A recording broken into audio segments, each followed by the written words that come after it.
شرور أنفسنا ومن سيئات أعمالنا من يهده الله فلا مضل له ومن يضلل فلا هادي له وأشهد أن لا إله إلا الله وحده لا شريك له وأشهد أن محمدا عبده ورسوله يا أيها الذين آمنوا اتقوا الله حق تقاته ولا تموتن إلا وأنتم مسلمون يا أيها الناس اتقوا ربكم الذي خلقكم من نفس واحدة وخلق منها زوجها وبث منهما رجالا كثيرا ونساء واتقوا الله الذي تساءلون به والأرحام إن الله كان عليكم رقيبا يا أيها الذين آمنوا اتقوا الله وقولوا قولا سديدا يصلح لكم أعمالكم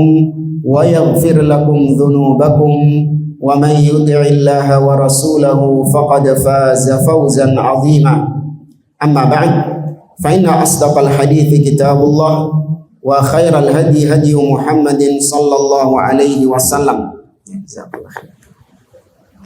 وشر الأمور محدثاتها وكل محدثة بدعة وكل بدعة ضلالة وكل ضلالة في النار. Ma'asyiral muslimin, ikhwani fillah wa akhwati, para hadirin dan hadirat rahimani wa rahimakumullah. Alhamdulillah, kita memuji Allah Subhanahu wa taala atas segala nikmat yang telah Allah limpahkan kepada kita, baik nikmat sehat ataupun nikmat waktu, yang dua nikmat inilah banyak di antara kita yang menyia-nyiakannya. Sebagaimana kata Nabi alaihi salatu wassalam, ni'matani maghbunun fihima katsirun minan nas. Ada dua nikmat yang banyak dilalaikan oleh mayoritas manusia. As-sihhatu wal faragh. Nikmat waktu dan nikmat kesehatan. Dan di antara nikmat yang terbesar, bahkan merupakan nikmat terbesar yang Allah berikan kepada kita adalah nikmat hidayah. Kita dijadikan oleh Allah sebagai seorang muslim, sebagai seorang mukmin yang menjalankan ketaatan-ketaatan kepadanya, yang berpegang dengan ajaran-ajaran Nabi Shallallahu Alaihi Wasallam. Semoga Allah Subhanahu Wa Taala menambahkan kepada kita nikmat-nikmatnya, dan semoga Allah menetapkan kita, menjadikan kita orang-orang yang istiqomah di atas Islam sampai kita diwafatkan oleh Allah Subhanahu Wa Taala. Nabi Shallallahu Alaihi Wasallam bersabda, la yashkurullaha man la yashkurin nas. Tidaklah bersyukur kepada Allah seseorang yang tidak berterima kasih kepada orang lain. Maka kami ucapkan jazahumullahu khairan kepada pihak-pihak yang menjadi sebab terselenggaranya kajian di malam hari ini, terutama kepada DKM Masjid Baitul Taubah. Semoga Allah Subhanahu wa taala senantiasa memberikan atau membalas kebaikan-kebaikan mereka dengan pahala yang berlipat.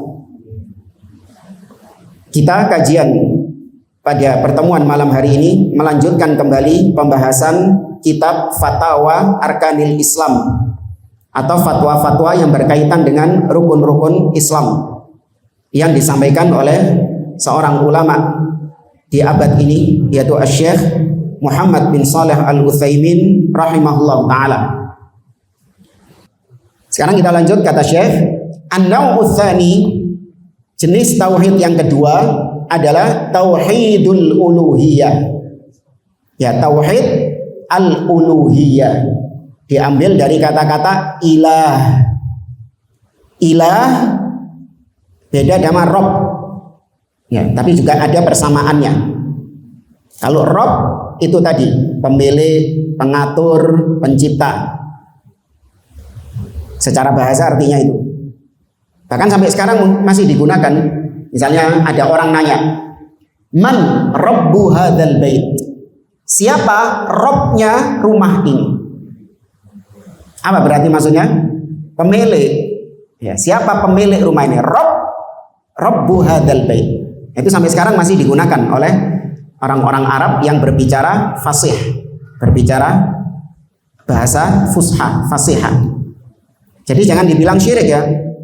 Kalau ada bilang ana Rabbu hadzal bait, aku adalah Robnya rumah ini. Aku Tuhan ini. Enggak. Itu penggunaan secara bahasa betul itu. Pemilik. Nah, sedangkan ilah itu artinya ma'bud, yang disembah, yang diibadahi. Ya, yang disembah, yang diibadahi atau sesembahan. Maka apapun yang disembah sama manusia, maka itu disebut ilah.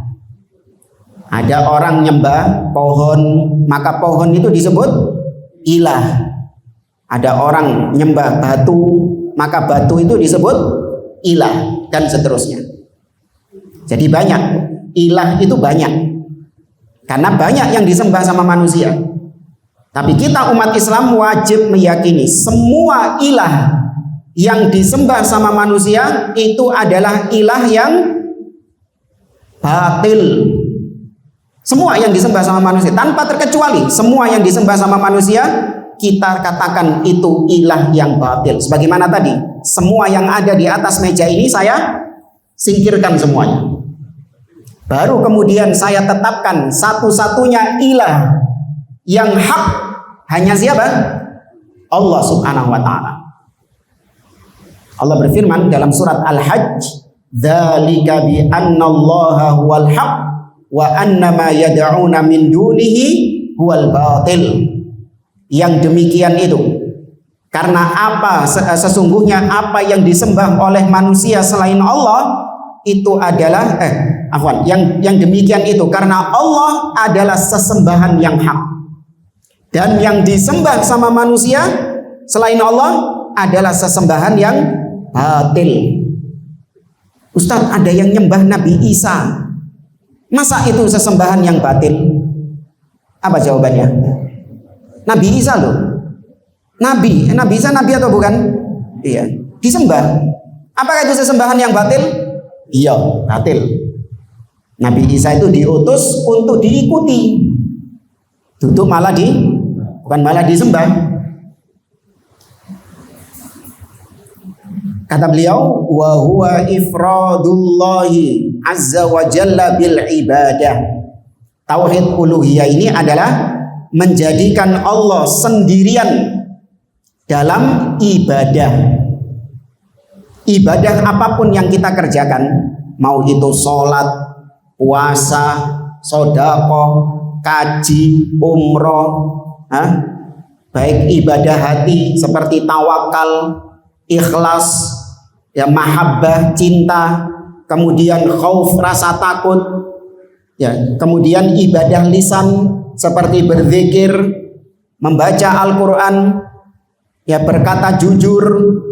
Ini semua adalah ibadah yang harus diberikan hanya kepada Allah Azza wa Jalla. Siti ae dikekno selain Allah, jatuh ke dalam kesyirikan, dan ini membatalkan yang lain.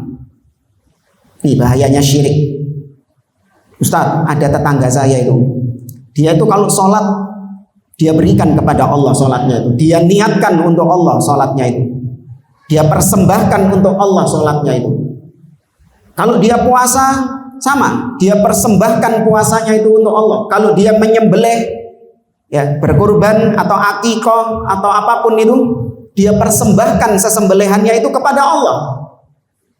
Kalau dia haji, umroh untuk Allah, baca Quran untuk Allah, dia persembahkan untuk Allah. Semuanya untuk Allah, 99,99% untuk Allah. Tapi pernah dia itu sekali waktu kepepet, dia itu mintanya ke jin penunggu. Ya, jadi ada pohon dikeramatkan, dikasih sarung, kemudian dikei sajen ngisore, amit mbah, kulo nuwun, ya kulo sakit, ya atau apa gitu. Dia minta kesembuhan kepada pohon tersebut.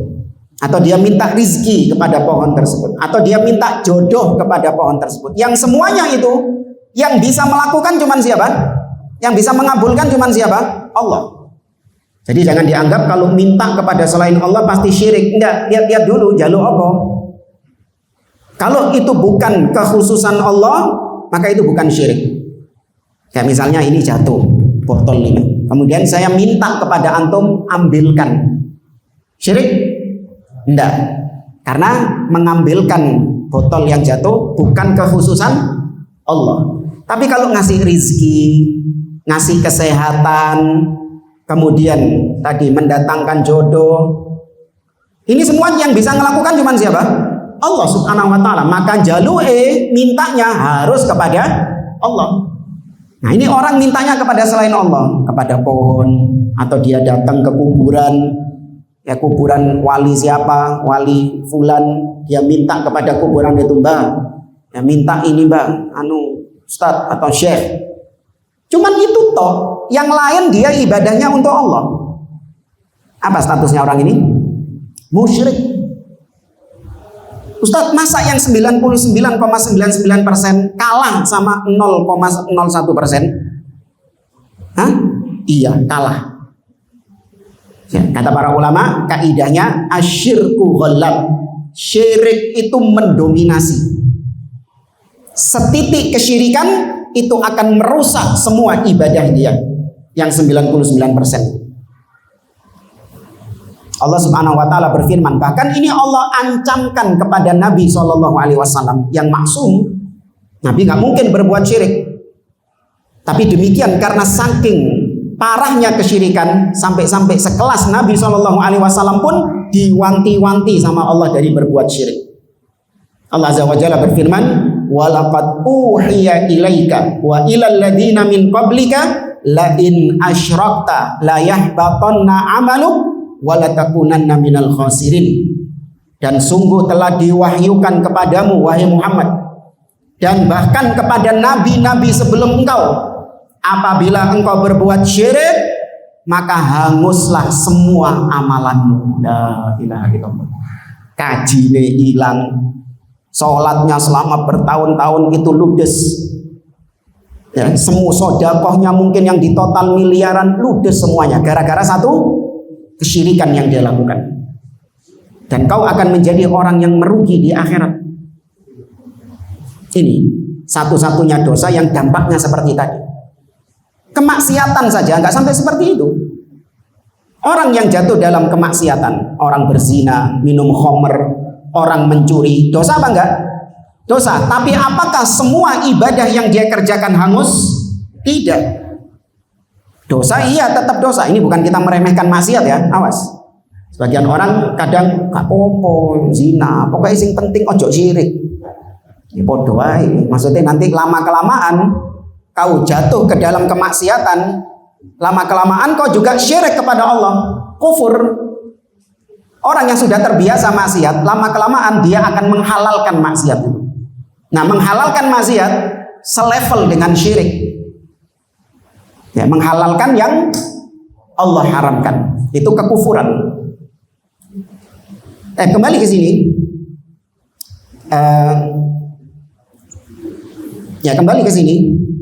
Maka tauhid uluhiyah adalah menjadikan Allah sebagai satu-satunya yang disembah. Semua ibadah hanya milik Allah subhanahu wa ta'ala. Allah berfirman dalam surah Al-Jin. Kata Allah subhanahu wa ta'ala, wa annal masajida lillah fala tad'u ma'allahi ahada. Dan sesungguhnya masjid-masjid itu milik Allah, maka jangan engkau berdoa, beribadah kepada siapapun selain Allah, tapi bersamaan dengan itu di lain waktu kau juga beribadah kepada Allah. Jadi syirik itu bukan yang secara total nggak nyembah Allah, bukan. Kalau ini jelas sudah kufur. Syirik itu terjadi pada orang-orang yang masih menyembah Allah, tapi di lain waktu dia juga beribadah kepada selain Allah. Karena kalau Anda ingat di pertemuan yang lalu kita bawakan surat Al-Fatihah, iyyaka na'budu wa iyyaka nasta'in. Masih ingat? Coba apa yang antum ingat yang di pertemuan lalu hadir? Apa maksudnya? Iyyaka na'budu wa iyyaka nasta'in.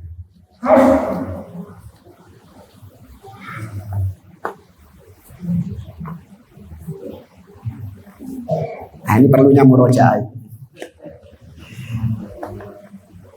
Iya. Allah mendahulukan objek dari kata kerja. Iyyaka, kepadamu. Na'budu, kami menyembah. Objek itu formalnya ditaruh belakang. Na'buduka, kami menyembah kepadamu. Kan gitu kan? Ini enggak, kepadamu kami menyembah. Dapat? Ya, perbedaannya dapat ya. Formalnya kami menyembah kepadamu. Ya, itu normal itu. Nah, bahasa Al-Quran ini tinggi. Maka objeknya taruh depan. Kepadamu kami menyembah. Ini bukan sekedar wolak-walik tok, bukan. Tapi kalau dalam bahasa Arab, objek kalau ditaruh di depan, maka itu ada unsur pengkhususan, pembatasan.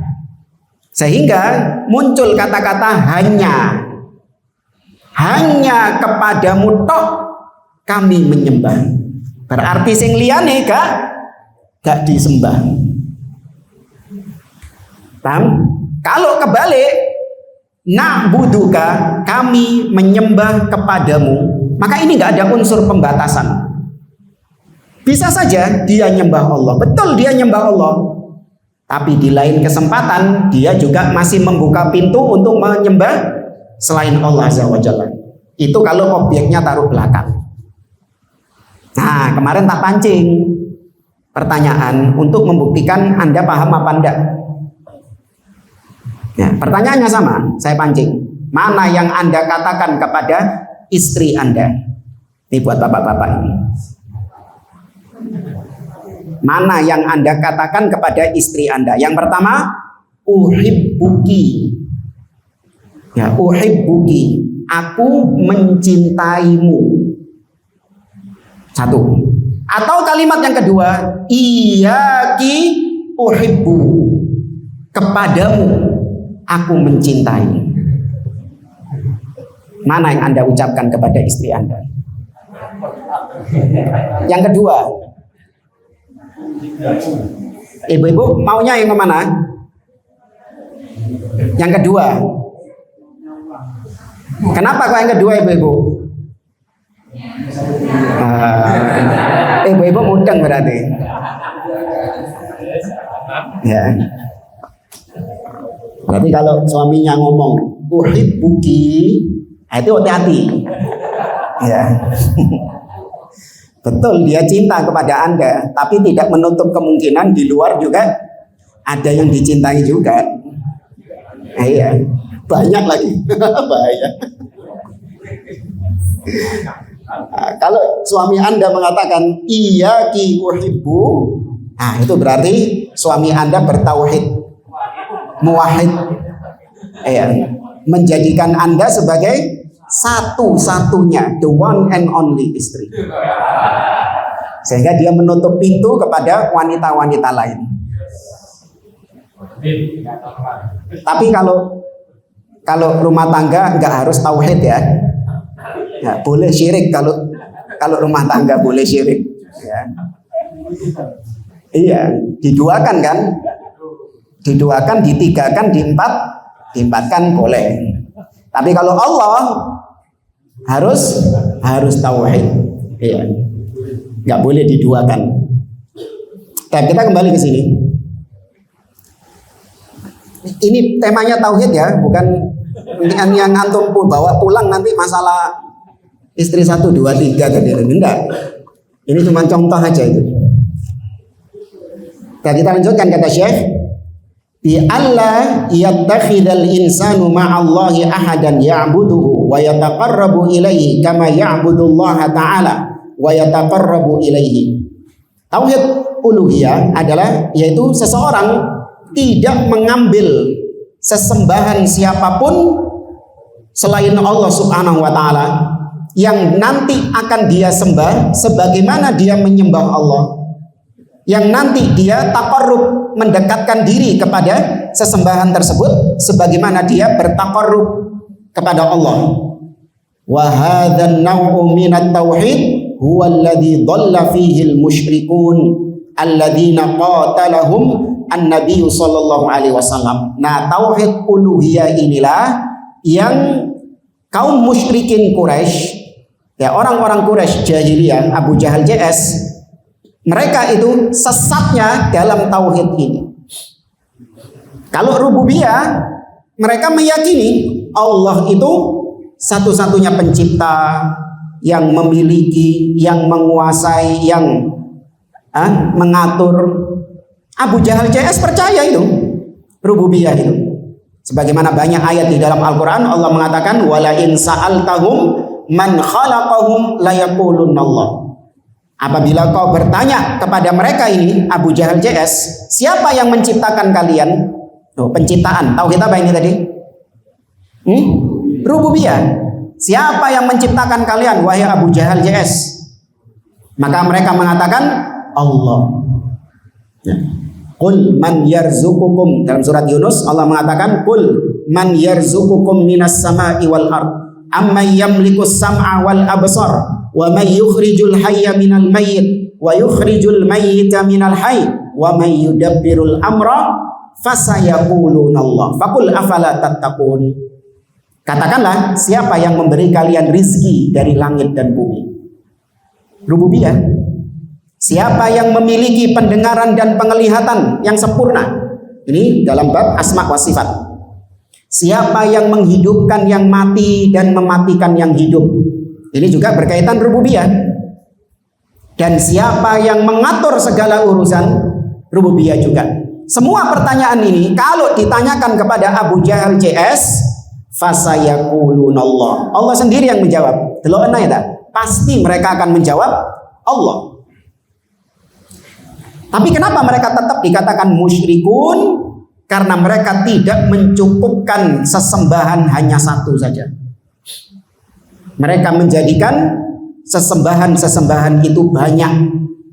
Masing-masing kabilah punya sesembahan sendiri. Bahkan Ka'bah yang kita lihat sekarang, dulu sebelum peristiwa Fathu Mekah, Ka'bah itu penuh dengan berhala-berhala. Berapa? Ada yang tahu jumlahnya? 360 berhala di Ka'bah itu. Masing-masing kabilah punya sesembahan-sesembahan sendiri. Ini yang menjadikan mereka dikatakan musyrikun, karena mereka tersesat dalam urusan sembah menyembah, bukan dalam meyakini Allah Tuhan. Kalau sekedar meyakini Allah Tuhan, beriman mereka. Makanya kita ini Muslim itu gak cukup hanya meyakini Allah sebagai Tuhan. Yang penting kita yakin Allah itu Tuhan. Itu gak cukup. Kau sembah siapa dulu? Kau berikan ibadahmu kepada siapa dulu? Iya sih, kadang saya juga nyembelih untuk jin, nyembelih untuk Nyi Roro Kidul, nyembelih untuk syarat sajen. Masa itu syirik? Iya jelas syirik itu. Itu justru kesyirikannya orang-orang jahiliyah. Gak bermanfaat mereka mengimani Allah sebagai Tuhan, sebagai Rabb. Wastabaha dima'ahum wa amwalahum wa ardahum wa diyarahum wa sabba nisa'ahum wa dzurriyyatahum. Masuk adzan. Kita lanjut apa? Lanjut ya. Ya. Adzan dulu ya. Wallahu a'lam. Para jamaah rahimani wa rahimakumullah. Kita lanjutkan sedikit dari tauhid al-uluhiyah ini. Ini kita ringkaskan karena kebanyakannya sudah terwakili dengan apa yang saya sampaikan tadi. Kata beliau, dahulu Nabi SAW diutus kepada kaum Quraisy, yang sebenarnya kaum Quraisy ini mengimani rububiyah, yaitu Allah sebagai pencipta. Akan tetapi Nabi SAW terus mendakwahkan kepada mereka tauhid ini. Makanya Nabi itu mengajak mereka untuk mengucapkan la ilaha illallah, bukan la rabba illallah. Seandainya Nabi itu dakwahnya itu la rabba illallah, tidak ada Rabb kecuali Allah, gak geger ngomong itu. Tahu ya, Nabi gak akan diusir, gak akan dicaci maki, gak akan dimusuhi. Kenapa? Karena mereka secara asal sudah meyakini Allah sebagai Rabb. Allah pencipta, Allah yang menguasai, Allah yang memiliki, Allah yang mengatur. Sehingga ketika Nabi mendakwahkan la rabba illallah, setuju mereka. Iya. Tapi ketika Nabi dakwahnya bukan Rabb, Nabi dakwahnya pakai kata-kata apa? Ilah. Ayyuhan nas, kata Nabi, qulu la ilaha illallah. Wahai sekalian manusia, katakanlah la ilaha illallah. Tidak ada ilah, tidak ada sesembahan yang hak, yang benar illallah, kecuali Allah. Geger, tersinggung mereka. Berarti sing awak dhewe sembah iki mbok anggap keliru ta. Tahu ya? Ngamuk, tersinggung mereka. Makanya Allah sebutkan di dalam surah Fatir, kata Allah Subhanahu wa taala, kata Allah Subhanahu wa taala, wa yaqulun a inna latariku alihatina li syairin majnun. Apakah Muhammad ini memerintahkan kita untuk meninggalkan sesembahan-sesembahan kami, untuk meninggalkan Lata, untuk meninggalkan Uzza, sesembahan-sesembahan kami. Dalam ayat yang lain Allah mengatakan aja'alal alihata ilahan wahida inna hadza lasyai'un ujab. Apakah Muhammad ini ingin menjadikan sesembahan-sesembahan yang banyak ini dibuang semuanya, hanya satu sesembahan saja yang kita sembah? Inna hadza lasyai'un ujab. Sesungguhnya ini sesuatu yang aneh. Kenapa aneh? Karena mereka turun-temurun sudah terbiasa nyembah banyak sesembahan. Iki moro-moro teko Nabi SAW ngongkon buang sesembahan kabeh dan hanya nyembah cuman satu saja. Gak terima. Geger mereka. Dan betul berubah. Dahulu Nabi dicintai sama mereka, bahkan dijuluki Al-Amin, orang yang sangat amanah. Ya, dicintai Nabi. Gak ada orang yang memusuhi Nabi dulu. Kapan mereka baru memusuhi Nabi? Ketika Nabi mengajak mereka kepada la ilaha illallah dan mengingkari kesyirikan-kesyirikan mereka. Ya, maka nasib yang sama, nasib yang serupa juga dialami oleh orang-orang yang mengajak umat Islam untuk mencukupkan hanya menyembah Allah saja dan meninggalkan semua yang mereka sembah selama ini selain Allah, dari kuburan-kuburan keramat atau tadi pohon-pohon keramat, batu-batu keramat, tinggalkan. Hanya Allah satu-satunya yang disembah. Geger. Wah, ini mau kayak keras atau ini menghina tradisi leluhur, ya, menghina tradisi nenek moyang. Alhamdulillah. Ya, sama Nabi dulu juga dianggap demikian. Nabi dianggap melecehkan tradisi-tradisi leluhurnya orang-orang Quraisy, yaitu menyembah kepada banyak sesembahan. Namun itu tidak menggoyahkan Nabi, tidak membuat Nabi berputus asa. Ya, bahkan Nabi terus menggencarkan dakwah tauhid sampai akhirnya terjadi Fathu Mekah itu. Ini buah dari kesabaran Nabi SAW. Maka kita pun bersabar, ya, mengedukasi umat kaum muslimin agar mereka selalu beribadah hanya kepada Allah, agar mereka tinggalkan semua sesembahan selain Allah. Kita bersabar sebagaimana Nabi SAW bersabar. Tersisa tauhid al-asma was sifat. Dan memang ini agak panjang dan juga bagi sebagian orang mungkin agak membingungkan atau pusing, bikin pusing. Tapi insya Allah nanti akan disederhanakan poinnya saja. Mungkin kita lanjutkan di pertemuan yang akan datang. Wallahu a'lam bishawab. Sebelum kita akhiri, kalau ada yang mau ditanyakan, silakan. Terima kasih Pak Ustaz. Apa yang disampaikan bahwa hadis tadi bahwa semua itu adalah yang menyatakan itu semua Allah. Tetapi tadi Pak Ustaz juga menyatakan tidak boleh disamakan sama yang membuat sama yang membuat lampu pesawat dan sebagainya. Yang saya tanyakan itu bukan masalah siapa bagaimana, tapi ada dua ustadz yang menyatakan percuma biarpun umat kita tetap untuk berguna apa? Biarpun apa? Apapun yang menyatakan itu masuk neraka karena dia bukan Islam. Tetapi ada juga ustadz yang menyatakan yang yang terkenal menyatakan sehingga itu ya Allah. Semua itu karena Allah. Nah masalah agama dan sebagainya nggak akan terbukti. Akhirnya jadi bingung. Yang mana yang betul? Ya. Ada dua masalah. Satu dulu Pak, nanti sebelum lupa. Ini jawabannya sudah untuk ini soalnya. Iya. Sudah mau keluar ini jawaban. Ini kalau dipotong akhirnya tenggelam lagi nanti. Iya. Baik. Allah Subhanahu wa taala berfirman, "Fa in tanaza'tum fi syai'in farudduhu ila Allahi war Rasul in kuntum tu'minuna billahi wal yaumil akhir. Dzalika khairun wa ahsanu ta'wila." Dalam surah An-Nisa.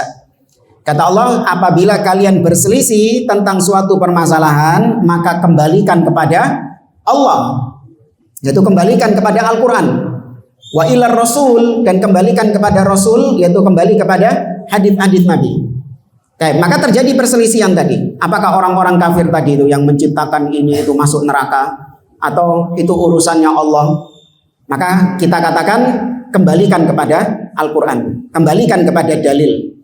Allah menghendaki bahwasanya satu-satunya agama yang diterima hanya Islam. Innad dina indallahi al-Islam. Satu-satunya agama di sisi Allah adalah Islam. Di ayat yang lain juga di surat Ali Imran, "Wa man yabtaghi ghairal islami dinan falyuqbala min wa huwa fil akhirati minal khasirin." Barang siapa yang mencari agama lain selain Islam, maka tidak diterima sama Allah Azza wa Jalla. Dan dia di akhirat minal khasirin, menjadi orang-orang yang merugi. Betapapun prestasinya di dunia, betapapun baiknya di dunia, tetap kalau bukan Islam, maka tidak akan diterima sama Allah Azza wa Jalla.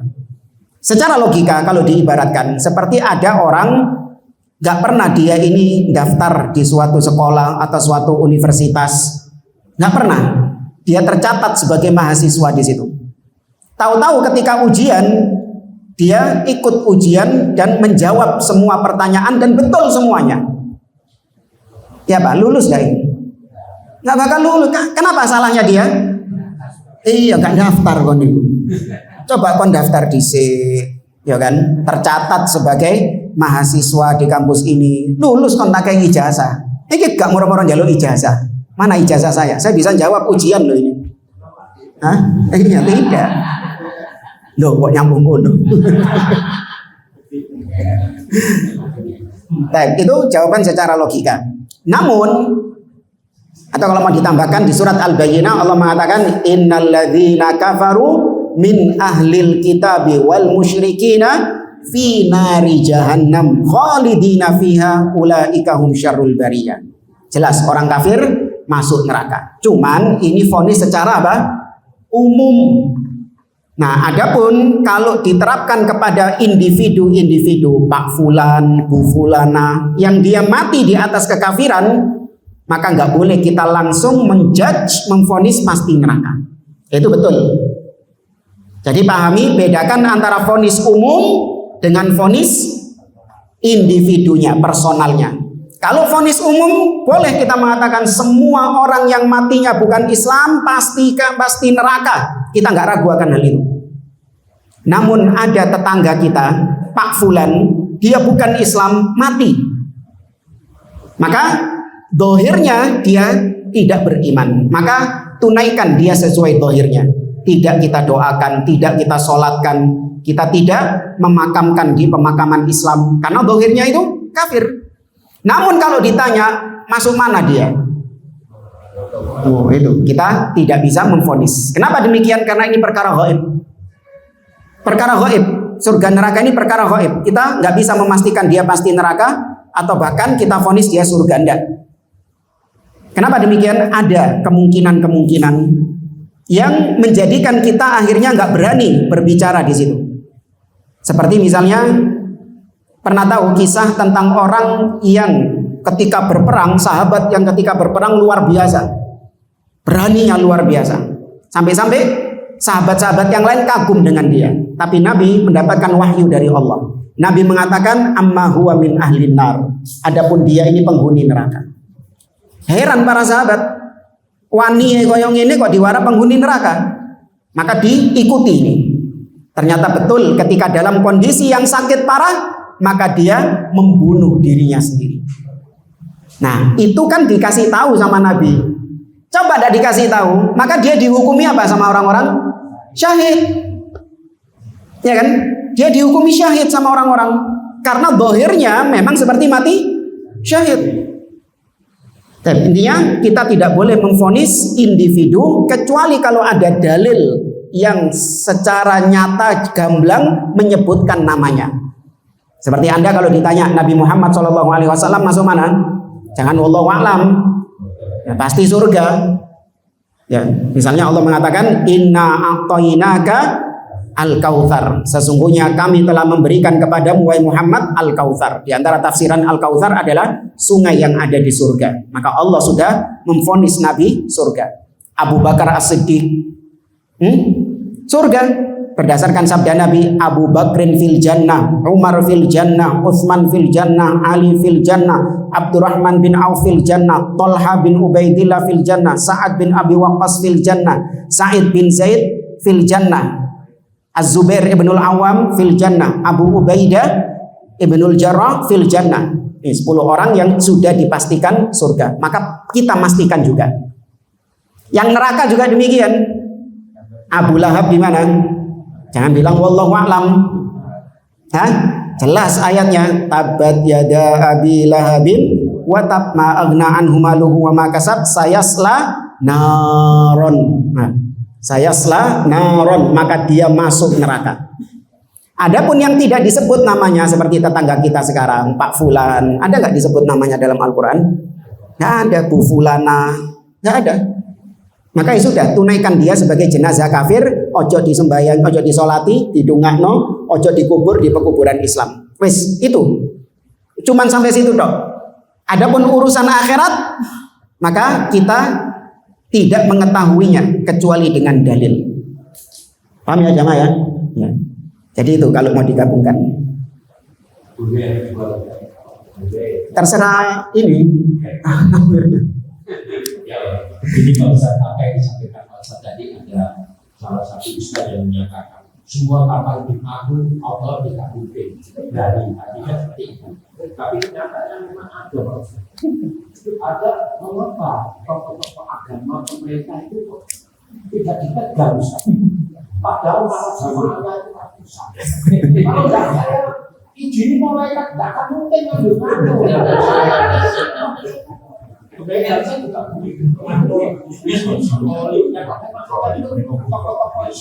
Syududu itu Pak. Ya. Dia aja malah senang dengan hadiah. Ya termasuk saya Pak.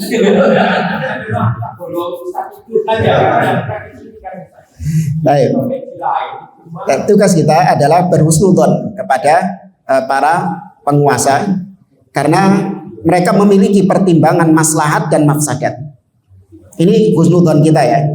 Sebagaimana dulu Nabi SAW lebih parah daripada syududu itu. Siapa? Abdullah bin Ubay bin Salul. Siapa Abdullah bin Ubay bin Salul? Gembong munafik. Kerusakannya ya, itu lebih besar daripada kerusakannya si syududu itu tadi.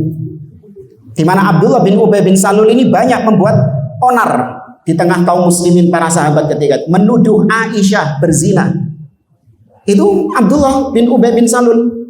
Kemudian ketika perang gembosi sehingga sebagian sahabat balik pulang. Ya, belum lagi celaannya, caciannya kepada Nabi dan para sahabatnya. Sampai Umar ibn Khattab minta izin kepada Nabi untuk membunuh, memenggal kepalanya si Abdullah bin Ubay. Kata Umar, ya Rasulullah, da'ni adrib unuqahu.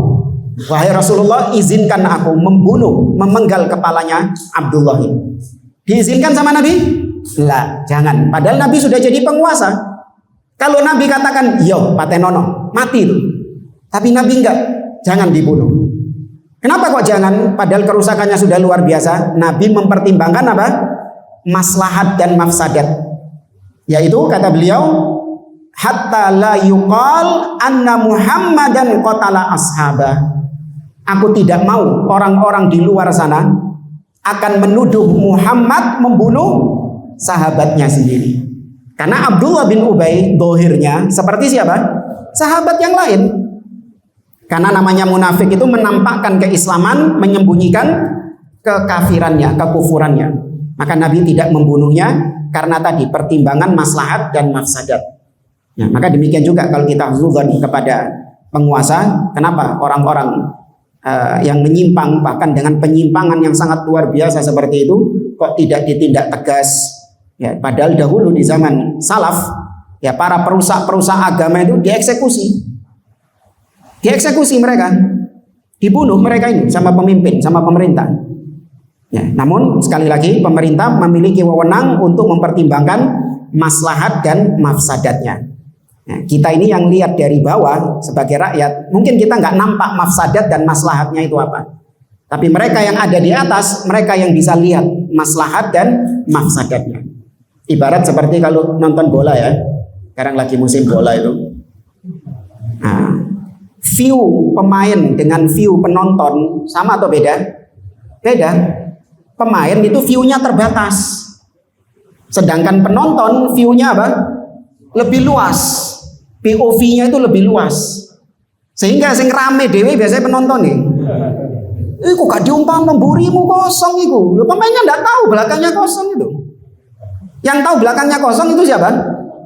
Penontonnya. Ya, ikut samping kulo gitu. Itu Pak mungkin Pak. Ya, jadi kita tetap bersudzon, ada pertimbangan maslahat dan mafsadatnya. Ya, nah kita hanya mengedukasi kaum muslimin untuk mereka menjauh dari tokoh-tokoh yang sesat itu tadi. Ya. Wallahu a'lam bishawab. Kita cukupkan majelis kita. Subhanakallahumma wa bihamdik, asyhadu an la ilaha illa anta astaghfiruka wa atubu ilaik. Assalamualaikum warahmatullahi wabarakatuh.